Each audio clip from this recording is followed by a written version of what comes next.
আত্মসম্মান কোনো বিলাসিতা নয়, এটি মানুষের ভেতরের নীরব একটা শিরদাঁড়া।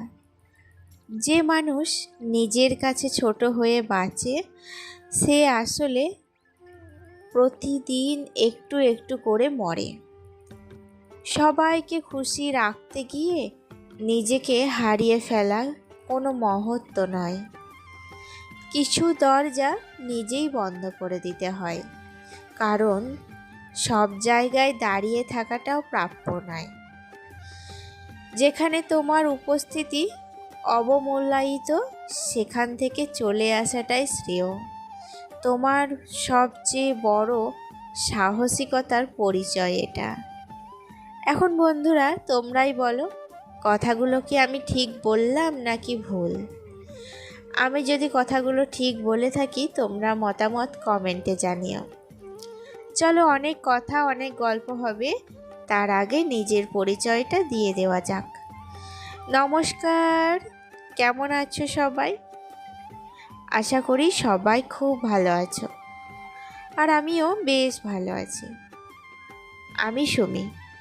আজকে আমার আরও একটি নতুন ব্লগে তোমাদের অনেক অনেক স্বাগত জানাই। জানো তো, আমার শরীরটা খুব একটা ভালো নেই। কালকে সারা রাত ঘুম হয়নি।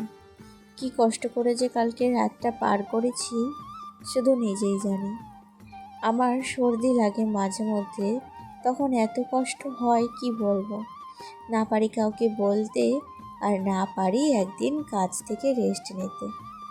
সংসারের প্রতিদিন এই যে কাজ আমাদের প্রতিনিয়ত করে যেতে হচ্ছে, এই কাজ থেকে আমরা একটা দিনও মনে করলে ছুটি নিতে পারি না। আমরা যদি ছুটি নিতে যাই তাহলে কিন্তু এই সমস্ত কাজগুলো এলোমেলো হয়ে পড়ে থাকবে। তাই শরীরটা খারাপ সত্ত্বেও কিন্তু দেখো, সংসারের সমস্ত কাজ একা হাতে কমপ্লিট করছি। সকাল 6টার সময় আজ ঘুম থেকে উঠেছিলাম। তারপর সমস্ত বাসি কাজ সেরে ছেলেকে পাঠিয়েছি স্কুলে। আজকে ওর বাবার সাথে স্কুলে গিয়েছে, তাই জন্য দেখো বিছানাটাও কিন্তু সকাল সকাল পরিষ্কার করা হয়ে গেছে। আর ওর বাবা যখন বাড়িতে থাকে তখন ও কিন্তু একটু ঘুম থেকে দেরি করেই ওঠে, তাই জন্য বিছানাটাও সকাল সকাল পরিষ্কার করা হয় না। আর আজকে দেখলাম ও তো নেই, তাই জন্য সকালে আগে বিছানাটাই পরিষ্কার করে বেডরুমটাকে গুছিয়ে নিলাম। আর তারপরে বেশ কিছু ওষুধ খাওয়ার ছিল। আমার শরীরটা ওই যে ভালো নেই, আগেই বললাম, তাই জন্য। তো সেই ওষুধগুলোই এখন দেখছিলাম কোনটা খাবো আর কোনটা রাখবো। তো সেই ওষুধগুলো সমস্তটা খেয়ে নিলাম। ওষুধ যদি এখন না খাই না, সারা দিনের কাজকর্মে একটুও জোর পাবো না। তাই জন্য কাজ করার আগেই কিন্তু ওষুধটা আমি খেয়ে নিলাম। আর এদিকে চলে এসেছি রান্নাঘরে। দেখো, ভাতের হাঁড়িতে ভাতটা বসিয়ে দিয়েছি।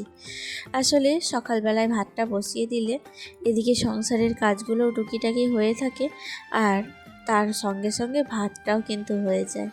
আর এখন দেখো, আমি একটু ডাল সিদ্ধ করতে দেবো প্রেসার কুকারে, সেটারই আয়োজন করছিলাম।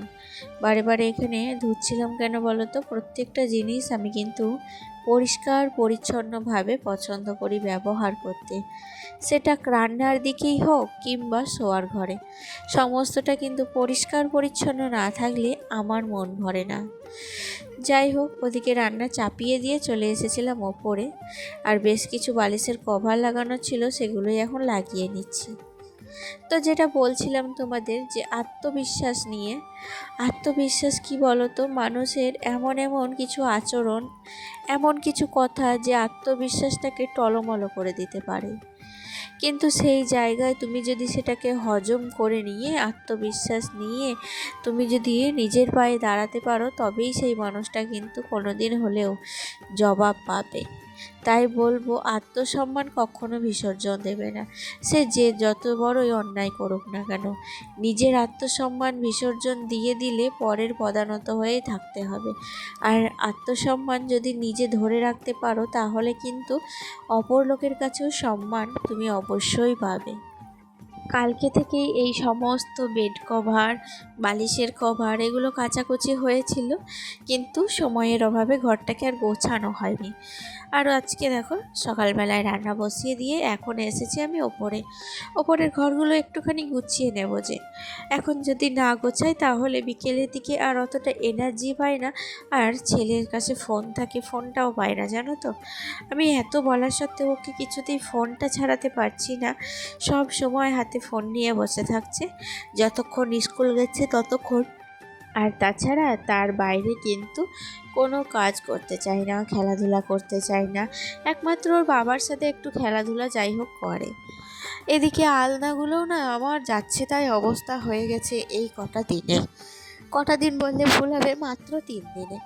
এখন আমাকে সবটা আস্তে আস্তে সামলাতে হবে। দেখো ওই ঘরটা গুছিয়ে এখন এসেছি এই রুমটাই, আর এই রুমের আলনাটারও কি অবস্থা করে রেখেছে।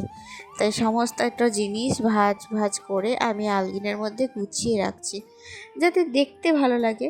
দেখবে জিনিস, বাড়ি ঘর তুমি যত সাজাবে, যত পরিষ্কার করবে, তত কিন্তু দেখতে ভালো লাগবে। এমন একটা ফিলিংস আসবে যেন দেখলেই চোখ দুটো জুড়িয়ে যায়। আজকে রান্না করেছিলাম, দেখো কি কি সেটাই তোমাদের সাথে এখন শেয়ার করি। রান্নার ফুটেজ তো তোমাদের দেখাতে পারিনি, রান্নাটার রেসিপিটা দেখাবো। চলো, এখানে রয়েছে আলু ভাজা, তার সাথে রয়েছে মিষ্টি কুমড়োর পুঁই ডাঁটার চচ্চড়ি, আম দিয়ে মসুর ডাল আর মাছের ঝোল। এই হচ্ছে আজকে দুপুরের আমাদের রান্নার মেনু। চলো, রান্না বান্না কমপ্লিট করে নিয়েছিলাম অফ ক্যামেরায়।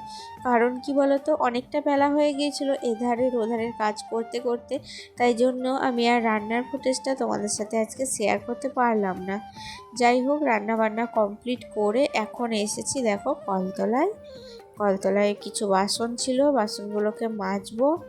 আর তারপরে এই নিচের ঘরগুলো একটু রান্নাঘর, গ্যাস ওভেন এগুলো মোছামুছি করে নেব, তারপরে যাব স্নানে। আর স্নানে যাওয়ার আগেও কিন্তু আমার বেশ কয়েকটা কাজ আছে, তো তোমরা সঙ্গে থাকো আমার, তাহলে কি কাজ করছি না করছি সবটাই কিন্তু তোমরা দেখতে পারবে। চলো বন্ধুরা, এদিকে তো আমার বাসন ধোয়া মোটামুটি প্রায় কমপ্লিট হয়ে গেছে। তোমার সাথে কথা বলতে বলতে কখন যে সময় পেরিয়ে যাচ্ছে আমি নিজেও বুঝতে পারি না। আকাশে প্রচুর মেঘ করেছে হঠাৎ করেই, তাই জন্য জামা কাপড়গুলো সব তুলে নিলাম। সকাল থেকে জামা কাপড়গুলো শোকাতে না অনেকটা সময় লেগেছিল, কারণ আজকে সকাল থেকেই মেঘলা মেঘলা করছিল। আর এই শুকনো জামা কাপড় যদি একবার ভিজে যায় প্রচুর কষ্ট হয় জানো তো। তাই জন্য এগুলো আগে তুলে নিচ্ছি, আর তারপরে কিন্তু আবারও কিছু কাচাকুচি করার প্ল্যান আছে। মানে সকালবেলায় দেখলে বিছানার বেড কভারটা তুলে নিয়েছিলাম, সেই বেড কভারটা না আমি এখানে ভিজিয়ে রেখেছিলাম, সেটাই কিন্তু এখন কাচছি। আর জানি না এটা শোকাবে কি না, কিন্তু অসুবিধা হবে না, যেহেতু একটা বেড কভার, এটা যদি নাও শোকায় একটু জল ঝরিয়ে তখন কিন্তু ওপরে বারান্দাতেও মেলে দেওয়া হবে। তাই জন্য এটাকে এখন একটা বেড কভার ওপরে ছাদে নিয়ে এসে এটা কেচে দিচ্ছি। হয়তো তোমরা বুঝতে পারছো আমার কথা বলতে একটু অসুবিধা হচ্ছে, কারণ আমার প্রচণ্ড পরিমাণে সর্দি লেগে গেছে, তো কথাটা না বলতে অনেকটা অসুবিধা হচ্ছে, কেমন একটা শোনাচ্ছে, নাকে নাকে কথা হয় না সেরকমটা শোনাচ্ছে। তাই জন্য তোমরা প্লিজ একটু মানিয়ে গুছিয়ে নিও, কিছু মাইন্ড করো না। যেহেতু আমি তোমাদের ব্লগ দিতে প্রতিদিন ভালোবাসি, তাই জন্য আজকেও ব্লগটা দিলাম এত অসুবিধার পরেও। যাই হোক বন্ধুরা, তাহলে ভিডিওর এই পর্যায়ে এসে একটা কথা বলি, আজকের ভিডিওটি কেমন লেগেছে তোমাদের অবশ্যই কমেন্ট করে যেও, আর যদি সম্ভব হয় একটা ছোট্ট মিষ্টি লাইক করে যেও। আজকে আসি, টাটা, দেখা হচ্ছে নেক্সট ব্লগে।